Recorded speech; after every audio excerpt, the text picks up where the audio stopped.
Welcome, and thank you for being with us tonight. I am Michelle Fernandez of the League of Women Voters of San Jose, Santa Clara.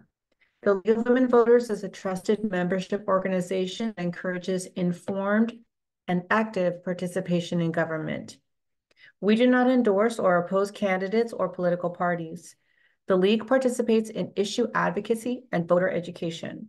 The advocacy arm of the League may take positions on issues such as ballot measures. This forum is presented by the education arm of the League, which does not take positions or advocate for them. I would like to introduce our moderator for this forum, Gloria Chun Hu. Thank you, Michelle, and welcome. This is a forum for the Santa Clara City Council District 4, and I'd like to remind everyone that the candidates have all agreed to a set of rules and guidelines for this forum. We are engaged in civil discussion and learning about the candidates. Please be aware that candidate campaign literature and other forms of campaigning, such as buttons and things, are not to be allowed. We are videotaping tonight's forum, and the session will be available through the League of Women Voters website and on social media for the broader community. And you will find those links on our website. We have two candidates running for this position. I'll introduce them in just a second, but I'd like to just go over first a few ground rules. Each candidate will have a minute for opening remarks, as well as a minute for closing remarks. We will then have a timekeeper with signs marked 30 seconds and stop, and candidates have been advised that they may finish their sentence, but they should immediately begin to wind down. The questions have been screened to avoid duplication and anything inappropriate, and the order of answering the questions will be such that I will alternate between the two candidates. Following the questions, we will have each candidate do a closing statement in reverse order. So now let me introduce the two candidates for District 4 for the city of Santa Clara. They are Kevin Nara Park and Teresa O'Neill. Please join me, candidates. Thank you. I do want to say something very important for all of you, and as well as to those in the public and to our candidates. Our focus here today is to see what each candidate has to offer.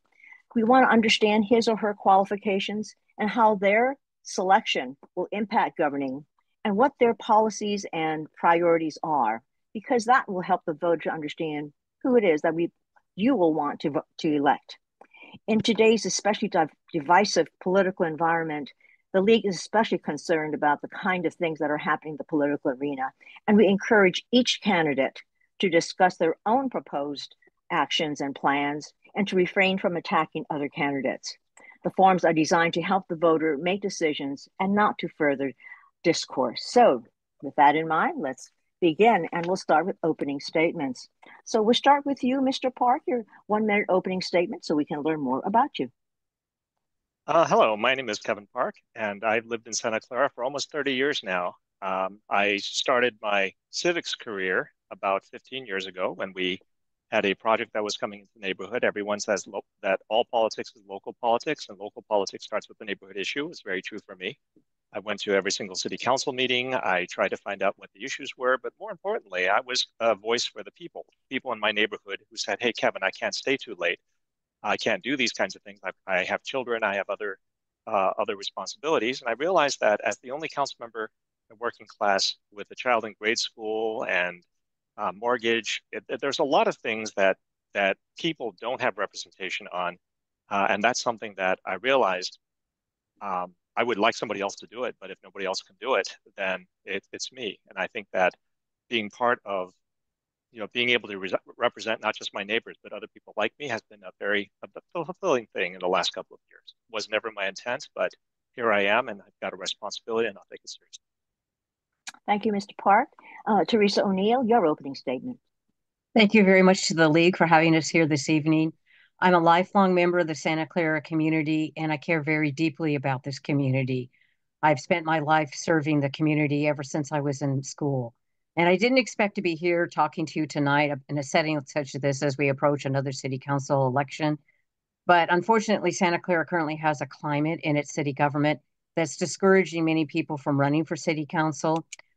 We've got a lot of negative campaign ads that are being funded by Jed York. Our council hasn't been functioning very well. There's a lot of intimidation and there's been investigations and things like that. And so when I've spent a good part of the last year trying to get people to run, and people weren't willing to do that. And so I believe that democracy is best served when any candidate has to defend their record and is challenged. And I believe that I also bring a lifetime of performance and accomplishment that will serve our community well for the next 4 years. Thank you. Thank you, Ms. O'Neill. Would each of you identify your top 3 priorities if you are elected to sit on the City Council in November? And we'll start with you, Ms. O'Neill. Well, the first thing, and I alluded to it in my opening comments, are that we've got to restore a different atmosphere with our City Council. It's got to be more opening and welcoming to the community. I've had people tell me that they're afraid to even go and comment at the council because of some of the responses that they get from council members. I think if we work on establishing stronger norms, I'm the council person who brought the calendaring ordinance, that brought the lobbyist ordinance, that advocated for the start of the governance committee. But obviously, we need to go back and retool a number of things there. So that's like the first priority. And second, once we have a better functioning council, we can work more strategically and dive more deeply into issues such as looking at the financial structure of our city and looking how can we grow our businesses, because historically services have been funded in Santa Clara primarily from the business community. And when we have the revenues, then we can increase services and have a better quality of life. Mr. Parker, same question, your top 3 priorities. Yeah, it's just interesting the direction that my opponent is going there. But I think that while housing is an issue and it's the go-to answer for most, I've always promoted community vision, which paints a broader picture of the type of neighborhoods, not just the housing, but the types of things that we want. I mean, for example, we want a vibrant, walkable El Camino. We want walkable neighborhoods, and traffic is very much related to safety. And the walkability addresses the traffic, but the safety, we need better, more crosswalks. But again, it's the vision of what kinds of communities that we want. And people talk about the unhoused and people who are unhoused. And I think that if we have vibrant walk communities, then there are more eyes on the streets and hopefully more ways for people who are unhoused to get help. I also want responsibility, long-term planning, and better use of our taxpayer money, services and infrastructure, restoring library hours, senior center hours, things like that. And more importantly, families and representations. I think that people need stable jobs because they can't get involved. People say that they don't have time, and they need a lot more stability. Thank you. Thank you. We'll explore a little bit more about some of those priorities and some of those issues that you've referred to, Mr. Park, but let me get back to something that actually Ms. O'Neill referred to, and that is the grand jury report, which was critical of how the City Council currently acts, and it pointed out some concerns about ethics, the behavior of some of its members, and its accountability of the City Council. Would you describe actions you would take to ensure that the City Council in the future functions in a more effective, principled, and an accountable manner? And if you could be specific, that would be helpful. And Mary, let's make this a 90-second response. Mr. Park, we'll start with you. Okay. I mean, you can't legislate behavior. You can't adopt codes or conduct or sign pledges. I mean, we have claims of people signing additional ethics pledges. I mean, I think that everyone has signed the city ethics pledge.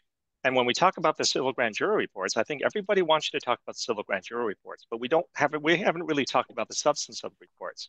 The civil grand jury reports are very disappointing in that they don't really talk about the actual.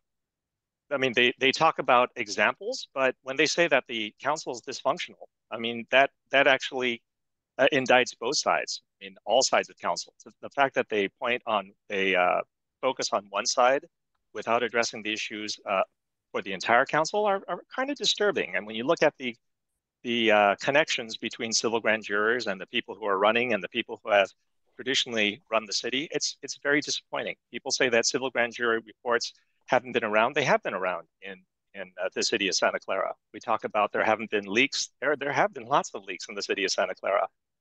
we talk about ethics, and I think that that's the narrative that they would like to have. But when you look at the things they call ethical behavior, it's not ethical behavior. A lot of those are just behaviors. And uh, I think that there is a larger narrative of trying to paint one side of the council as working together and being unethical. But if you look at it, it's not really about ethics. It's really about how do we communicate, how do we work with each other.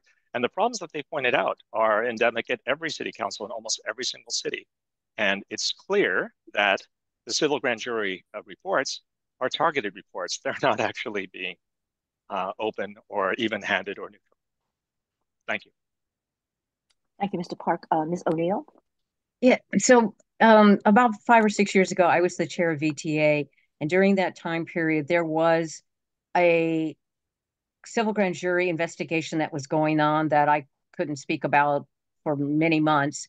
Um, and it came when the report came out, there were a lot of very critical statements made in the report, and a lot of it was geared towards the board of VTA and the governance. And I had been expressing concerns from my first meeting as chair about some of the patterns of governance that hampered that agency's ability to be more effective for the community. But what I did was I established an ad hoc committee of board members, and we had our independent auditor general come in and work with us. And even though we maybe didn't agree with the report, we really took time and had public meetings where we dove into the comments that were being made in the report, and we allowed the public to comment on those, what the report was saying. And we listened to them. We listened, with the auditor general, with the committee members, with staff, with the public.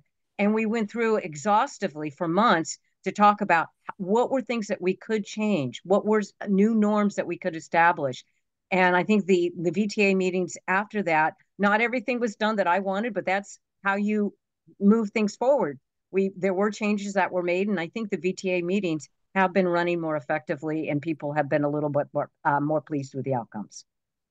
Well, I I do know that this similar in grand Santa jury Clara. report has been very controversial. Let's turn now to another area that seems to be somewhat also controversial, and that is the relationship between the city of Santa Clara and the 49ers. It's an area that seems to be problematic. We hear about it all the time, and the operation of Levi Stadium.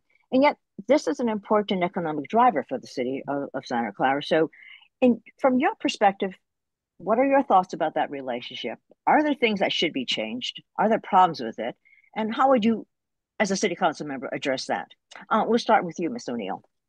Thank you. In my prior time on the city council, I did from time to time meet with members of the 49ers, but their senior management. Well, what I always urged them to do was to come and talk in public. And I actually had some very productive meetings with particularly the president of the 49ers, and said, to Mr. Guido, that we needed to have that discussion in public. We needed to get the public input. And so what I would really urge the 49ers to do is to come and work with the council, the staff, and the community. And let's set an agenda of things that we need to work on. Some of the problems that emerged in the past is that some of the obligations that were in the contract, a lot of people did not feel were being adequately addressed. And so I think if they were willing to come, they stop, only very rarely come. They occasionally come and speak over Zoom. I think if we all got together and sat down collaboratively in public, we could really do a lot of work on the relationship. Mr. Park, the same question, the relationship between the city and the 49ers. Yeah, it's funny, but as someone who opposed the stadium when it was first brought up before council, I when I saw the city having trouble with the 49ers, I actually took a little bit of glee in that because it was a little bit of I told you so. And it's kind of funny, but people have forgotten who the original Stadium 5 and 49er 5 were. And then to see them turn against the 49ers was very disconcerting because many years ago, I had taken the position that, well, we don't like the stadium. There's a lot of problems with the stadium, but it's here. We can't unbuild the stadium and get our money back. I think that to not work with one of the biggest business partners in the city, to not talk to them is problematic. I think that when we had lawsuits, that made things even more problematic. When you have lawsuits, it's very difficult to talk about things in public. I think people aren't talking about what we did, what the city did to actually tear down the relationship with the 49ers. 49ers, they're a professional organization. They deal with us professionally, and I think that we should do the same. Well, let's turn to other problems or other issues. You're both representing District 4. Can you describe District 4 in your words? What do you like best about District 4 if you were to bring somebody from out of town? And what would you feel are some of the major issues surrounding District 4? We'll start with you, Mr. Park. Actually, District 4 is a pretty unique place. I mean, you can talk about the retail, the restaurants from the north side on El Camino, all the way down to Homestead and further down. You can see what's happening, what there is on Lawrence. You can see the schools. We have a lot of schools centrally located, and we've got Central Park to our east side. It's got a little bit of everything. I think that we've got a lot of walkable neighborhoods. I see lots of high density, lots of park space, a lot of it's an amazing place. But with that, we've got creeks, we've got people without housing living in creeks, people without housing, lots of different places, even on the streets. And I think that this is a very disconcerting thing. One of the reasons that when I talk to people that they're there is creeks are kind of quiet, and our neighborhoods are really quiet, and it's a little bit safer even for people without housing. The other issues are, again, we've got a lot of schools. We have a lot of concerned parents. We have a lot of concerned children who go to the high school, go to the grade schools, and these are my biggest voting base. Thank you, Ms. O'Neill. Well, I think the crown jewel of District 4, and even though it's not all quite in there, but the majority of Central Park is in District 4. And I can remember watching as a child as that park was developed over the years. And we did some work on a master plan some years ago, and I would like to see us revisit that. One of the new jewels of Central Park is the Magical Bridge Foundation Playground, which I was involved at the very beginning of those discussions and have supported financially, bringing that to Santa Clara. So those are two highlights. I also enjoy the creeks. I think the creeks are kind of a two-edged sword. I would like to see us work on being able to extend a creekside trail. And there was some talk about at least doing that over to Homestead Road to work with the water district, and also with the water district taking on additional roles in terms of being able to find places to house those who are currently living in Saratoga Creek. We have a couple of areas where there are areas where they have congregated, and we need to really help the people that are at Saratoga Creek within District 4. Thank you.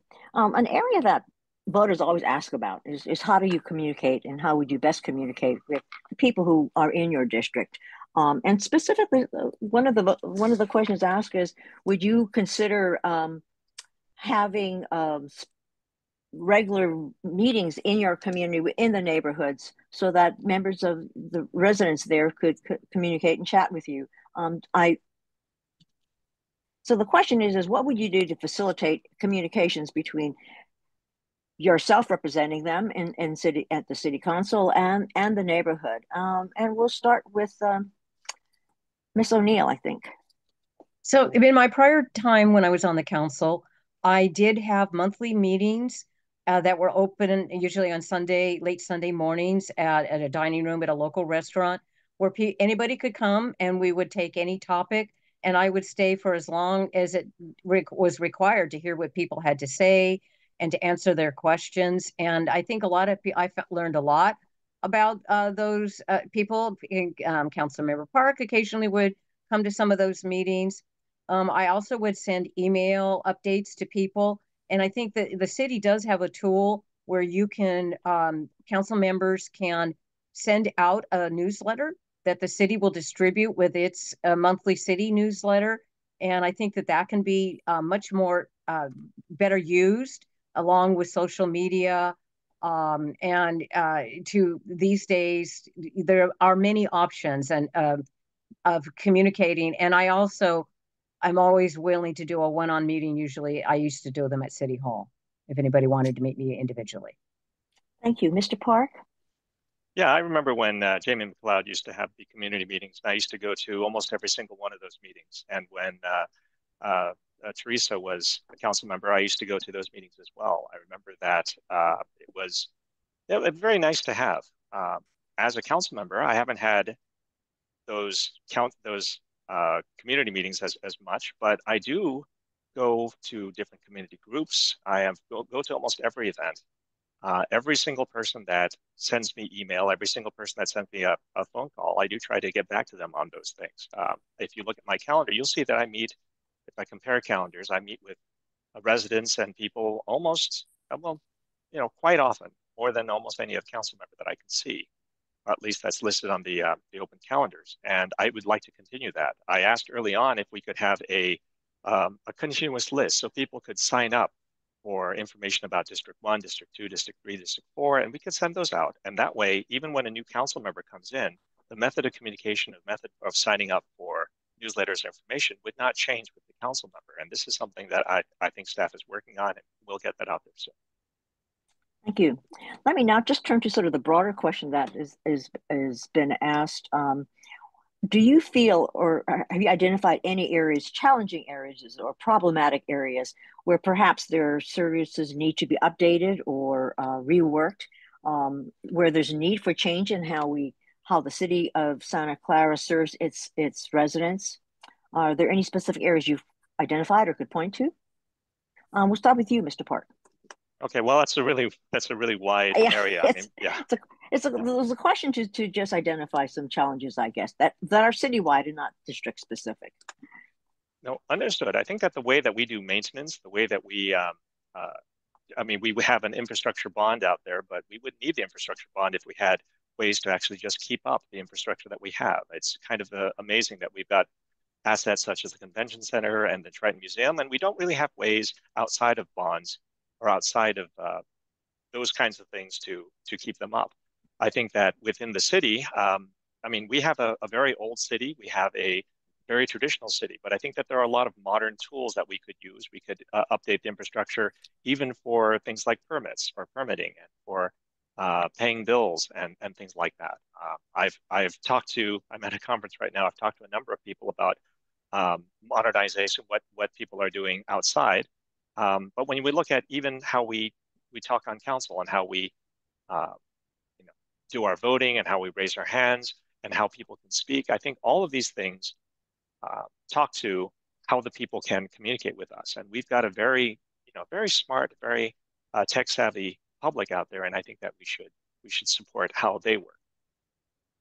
Thank you, Ms. O'Neill. Your thoughts along these lines? Yeah, so I think that Santa Clara kind of has a very broad base of services. We are a full service city with our police, fire, a full range of utilities, convention center, and all that. And it has always been a challenge for Santa Clara to how to fund that. And as I mentioned, a lot of how Santa Clara has funded things in the past is by having a very robust business tax base, particularly in comparison to the size of the residents. We had to build more, and it's the right thing to do, build more housing. And so when you have housing, you're not having necessarily businesses, and you need to provide services. So we really need to rethink how we're going to provide the funding on an ongoing basis. And when I was on the council, we did start a program to build reserves. I think we're going to have to really show discipline again to build reserves, but also at the same time to really look at how can we build the business tax base to fund the services that we all want to enjoy every day. Thank you. I'm going to switch gears now to a wholly different topic, and that is one that is near and dear, especially to the League of Women Voters, because I serve on our own climate change committee for the League. But we've seen the national disasters that have been happening now across the country with weather changes, climate change specifically. And I do know the city of Santa Clara, because we actually talked to some of your staff people years and years ago about your climate action plan. So we know that there is one, but could you address that? Is the city of Santa Clara doing enough to respond to climate change? Is the city resilient enough? Has it done enough in terms of sustainability and adaptation to climate change? We'll start with you. Gee, I'm confused as who the last one. Let's start with you, Mr. Park.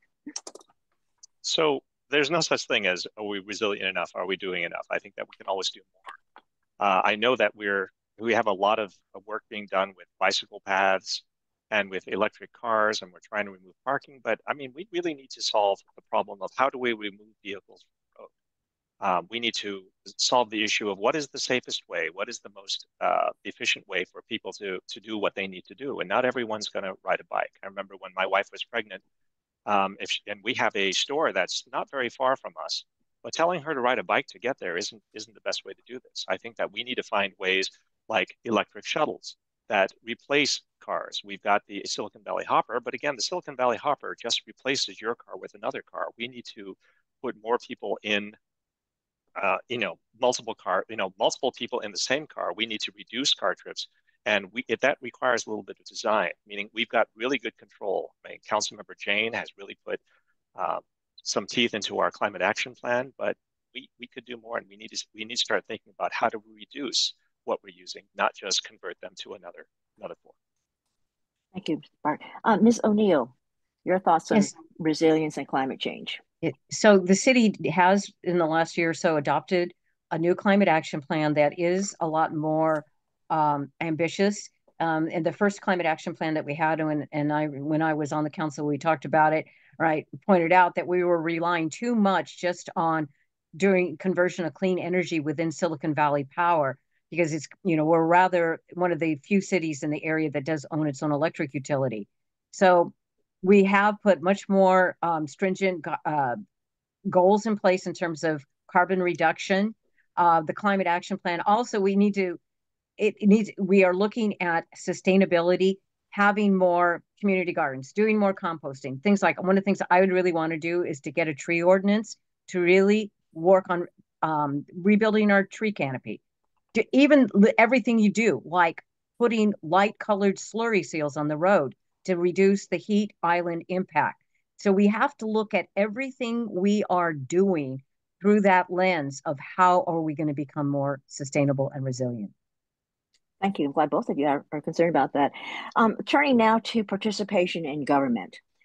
There's a requirement by the city that if you are to serve on a city commission, which is a good way for most residents to become involved in government, you must be a registered voter. That means you must be an American citizen. At the same time, we do know that especially in California, we have a large number of people who are here on work visas who are not American citizens. They may be working toward it, or they may not be, but they own homes in Santa Clara City, and they live here, and their children attend schools. What are your thoughts about whether or not they should serve on city commissions, even though they're not citizens? Ms. O'Neill, we'll start with you, and then Mr. Park. I would be very interested in looking at that issue and getting a lot of community input, because I do think one of the benefits also, serving on a city commissions and committees has historically been a pathway to taking on other leadership roles, whether it's the council or the school board or whatever in the community. But I also think it could be a way for people to become engaged and also to become more interested in becoming U.S. citizens. And I know that there are a lot of barriers to that. But one of the things that we did a number of years ago from the Charter Review Committee that I served on was in order to work on improving diversity and things, we did put a pretty good program in place to help people on the path to becoming U.S. citizens. And one of our partnerships is with the International Rescue Committee, where we have workshops at the library to help people on that path. So there's definitely a difference between being a council person and being a commissioner, but I'd be willing to look at commissioners being and people who aren't eligible to vote. Thank you, Mr. Park. Yeah, there's no question. I don't think that citizenship should be a requirement for a commission at all. I mean, I think that maybe there may be a commission where citizenship may be relevant, but in a lot of cases, we have a lot of people. I talk to them every single day that aren't citizens. I've met a lot of people who can't vote, but they have incredible backgrounds. I mean, that's what America was built on. America was built on people with amazing abilities coming to America and adding to our culture, adding to our background. And the fact that that's the bar that we use to say that they can't serve the city, that doesn't make any sense to me. I think that there are other things that we could do to make sure that we've got enough candidates. I mean, it's really discouraging when you've got 3 openings and 3 candidates, and you pretty much, it doesn't matter who applies. We kind of have to take all of them. It'd be really nice if we can get the best candidates, irrespective of whether they have a green card or not, and get them to be involved. I mean, I think that that's one of the things that as an immigrant, people want. They want to get involved. They want to be part of the community. And I think that being able to serve on commissions is a great way for acceptance, not just serving. Thank you. Thank you. This is a question that asks about efforts now being done to revitalize, quote unquote, the old downtown area of Santa Clara, the area around the old Central Post Office, Monroe, Homestead, Jackson area. Do you believe that this is indeed the center of Santa Clara? Do you consider this as a vital part for the city to be spending money in terms of revitalizing it? And tell us more about thinking about that. Where is the center of Santa Clara? Should money be spent on revitalizing this so-called old downtown area? We'll start with you, Mr. Park. Yeah, it's funny that when people talk about what's the center of Santa Clara, and Santa Clara, like a lot of larger cities, and even though Santa Clara is not that big, has several centers. I mean, you look at Sacramento, you look at Portland, you look at Seattle, you look at Atlanta, and they have a historic downtown, which I think Franklin Square is. Franklin Square is a historic downtown. When you look at a younger entertainment district, I mean, we're trying to build one in the north side, and I think that there's nothing that says we can't have both. I mean, we've got something, a small historic downtown, which maybe that's where the Civic Center is. That's where the police are. That's where it's next to the station. This is where people go, casually have a walk. That's a great place for it. And when we talk about having stadium and convention center events and having huge things, the north side with the related project, with the stadium, with the convention center, and hopefully with a very vibrant, Tasman and Great America Parkway area would be I don't see why we can't have both. In fact, I think that the people that go to those different areas would prefer to have some separation. Ms. O'Neill? Yeah, I think there definitely are a number of centers in Santa Clara that are important to people to gather. Of course, I'm old enough. I remember the old downtown and went to my first movies at the Santa Clara Theater. So I have very fond memories of that downtown. But we mentioned Central Park with all the city facilities that are there. The new Santa Clara Square development, that's a community center. We hope to have an uptown area near the stadium. But the old downtown, that has a unique possibility. And one of the things that I would like to do, and in the past I had talked with people, is to partner perhaps with Santa Clara University, because they could really benefit in terms of the attractiveness. The school is doing wonderful, tremendous things, but it would be they would be more attractive to students and staff if they had a downtown next to them. And also, if we did some things, if we planned in a way to allow for conferences and executive education and things like that, that could be held at Santa Clara U, but held in our downtown in a multi-use facility, I think that could really help jumpstart it. Thank you. Another question that has to do with a wholly different topic. How would you address increasing resident concerns about the traffic, always an issue, and aging infrastructure? And what can we do about that? We'll start with you, Ms. O'Neill. So obviously the infrastructure bond that we have is part of what it's going to do is to fund the repairs that we need and the upgrades. I remember our prior city manager, Rajiv Batra, one time told me that he had nightmares at night that every pipe under the street in Santa Clara burst at the same time. So we need to have that bond get passed. We need to have an effective program to manage it. We need to have resident engagement in understanding what those projects are and how they're going to be managed. And then, like I said, we need to have the discipline to start putting aside money. Just like when I was on the council, I had concerns about pension. We started a separate pension reserve fund. So we've got to build that up. And on the traffic, if we create these centers where people are living in more communities where a lot of the things that they need are closer by, it can reduce the car trips if you have a more complete small community. Mr. Park, same question. How do you Yeah. respond to resident concerns about traffic and aging infrastructure? So again, I think that we talked about this, we touched on this many different ways, but you've got to address how people, how people use transit. I mean, we can't just say it has to be bicycles. We have to find a way to remove cars from the streets, not just replace them with electric cars. I think that walkable communities, I think that design, um, including our general plan, our vision, our specific area plans, these are all, part and parcel to that. For the infrastructure, we need a way to maintain infrastructure without explicitly building it in. It was surprising to me that we didn't have an explicit way to fund maintenance. And as a result, for the last 20 years and longer, we've had an international swim center that really hadn't been maintained. We could have put $1 million aside every year. If we could have put 1% of our budget aside every year, that would have obviated the need to have an infrastructure bond. But now we've got a $400 million infrastructure bond trying to cover $600 million worth of infrastructure debt. And I think the only way to do that is to also look at cutting spending as opposed to just getting new revenues. Typical problems big cities have. I know as a resident of San Jose that this is always an issue, especially infrastructure and maintenance.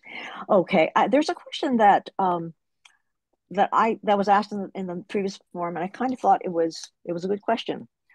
If a genie were to appear and you had one wish for your district, what would that be, and what would you spend that wish on? And obviously, the wish cannot be that you get elected.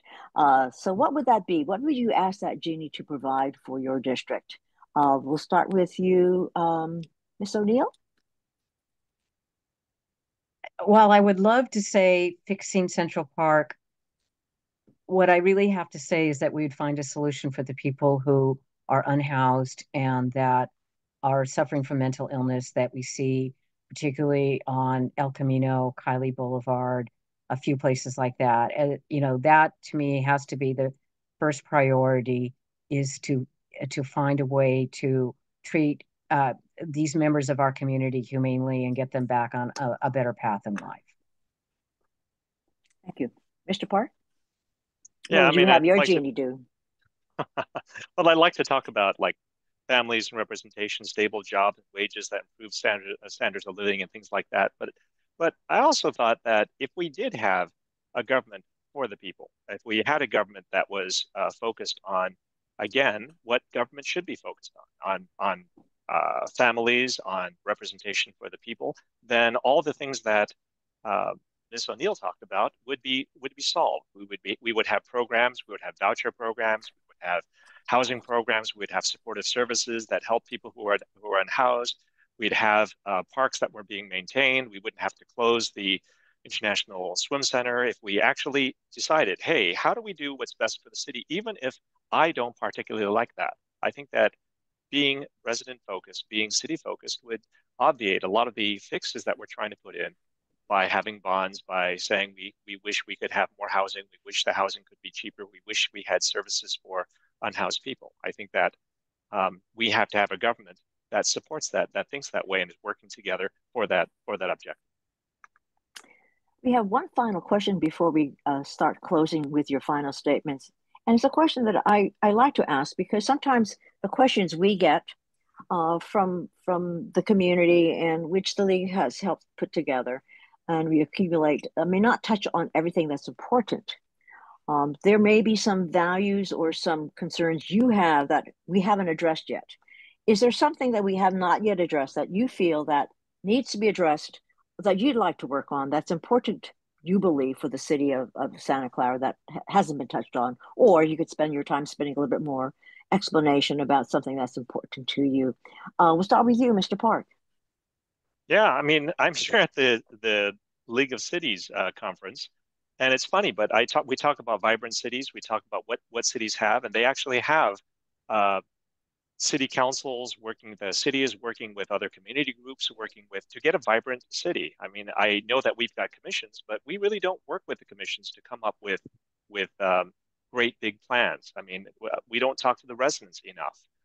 We go to the residents when we want to do something, but we don't really have things where we go out to the residents and say, what do you want to do? And let's make you part of the priority setting process. We had a priority setting meeting and, I think we've had two in the last 4 years. And those priority setting meetings, we didn't actually talk about anything. People gave input, but the people's input didn't actually change what options we had already put into the city. And these are the things that I'd really like to see. I'd like to see a little bit more discussion.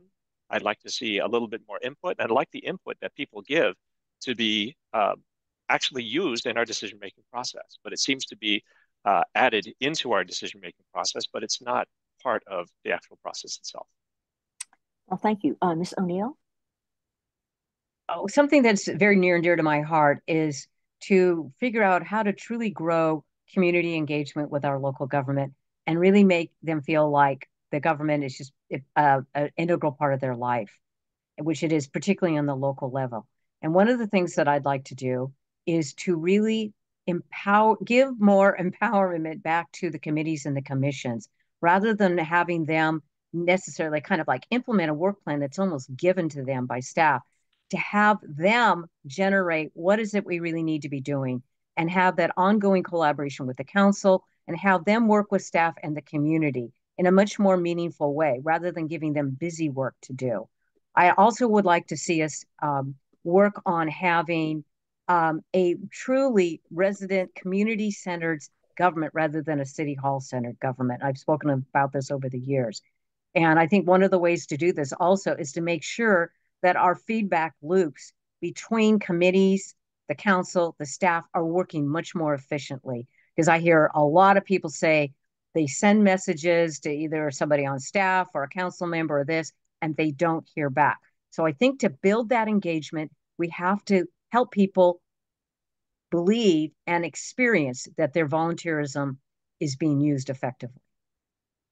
Well, I thank you both for those answers, both talking about things that are near and dear to the League of Women Voters, which is voter engagement and understanding that, democracy depends upon not only just voting, but engagement and understanding how our government works. So thank you very much. And very clearly, we've got two outstanding candidates, and we're now ready for your final closing comments. I believe we started with you, Mr. Park, so we'll start with you, Ms. O'Neill, for your closing comments. And I think someone had said to me earlier that we feel it's a little bit rushed. So if you don't feel compelled to just limit it to the one, we'll give it the 1.5 minute if you want to speak a little bit longer for your closing comments.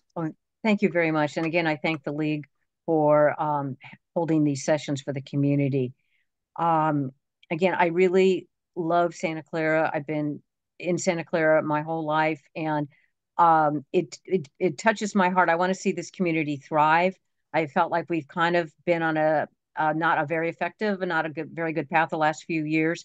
So I want to see us be able to come together to work collaboratively. I've had a history of being able to do that on nonprofit boards, in government, in my professional career, had very tough relations with competitors and other companies, and we were able to work together, to work collaboratively to meet common goals. And I think that we do need to come together as a community to truly have a strategic plan, not just this annual goal setting session, but to come together to say, these really are the goals we have for our community. This is the vision we have. This is what we want to be. We don't want to be Santa Clara being made fun of in local media. We have a tagline that says we're the center of what's possible. Let's really think about what that means and how can we bring together a community to solve collectively the problems that we have. And we have to be realistic about how do we pay for those problems, to solve those problems. And I think, and it has to be done in collaboration with the business community. We truly have to bring everybody together to build the kind of Santa Clara that we want to have. And I want to spend the next 4 years making sure that that can be started and be fruitful. Thank you. Mr. Park. I mean, it's hard to disagree with any of that, but I mean, what residents want is they want representation. I mean, when they voted for me, I call myself a democracy fundamentalist. I think very much that my job is to represent the people. I don't have to agree with it, but I do have to represent it. It's not my job to replace their desires and their voice with my voice. It's not my point to drown out what they think. And I try very hard to listen to what the community says. You can look at my background, you can look at what I've done, but more importantly, you can see how I've talked and how I've come out on council. You can see the residents that I've supported. You can see the causes that I've supported. You can see the issues that I've supported, but you can also see the ones that I haven't supported. And I try very hard to tell people why. And even when people disagree, I know one thing: I never stop the discussion. People can talk to me until, you know, we have an understanding, or until one of our minds has changed. But I think that the understanding is at the least that we can. I know that people have come to me. I think my opponent has complained that we haven't had a lot of people who want to run. I've met a lot of people who like to run. And most of the people that I've talked to said, well, I'll run. Talk to me in 4 years, maybe 8 years or 10 years, but this year it's got to be you. And I think that the changes that we're trying to do, uh, the things that we're trying to point out, a lot of people know about them. I think it's really hard to pull the wool over the public's eyes. And I'm going to try as hard as I can to make sure that the issues they see get resolved. Thank you. Thank you, candidates Kevin R. Park and candidate Teresa O'Neill, working to get your vote for District 4 at the City of Santa Clara. Thank you so much for taking the time to be with us, and the audience for being with us. Let me now turn this back to our host, Michelle Fernandez. Michelle? Thank you, Gloria. And on behalf of the League of Women Voters, San Jose, Santa Clara, I want to thank the candidates for running for this office and for their participation this evening. I also want to thank the audience for being present to meet the candidates and for proposing thoughtful questions. Members of the League of Women Voters do the hands-on work to safeguard democracy. While we never endorse a candidate, we are directly involved in shaping issues to keep our community strong. If you would like to be involved with the men and women helping to make democracy work, it's easy to join the League. We encourage you to visit our website at lwvsjsc.org. And for trusted, nonpartisan, fact-based information, please visit vote411.org. That's vote411.org. If you have moved or changed your name or wish to change your party since you last registered, you need to re-register to vote. And the last day to register is October 21st, 2024. Online voter registration is available at the Secretary of State's website, sos.ca.gov. Remember to vote by mail or at the polls by November 5th, and encourage your family, friends, and neighbors to vote. Good night.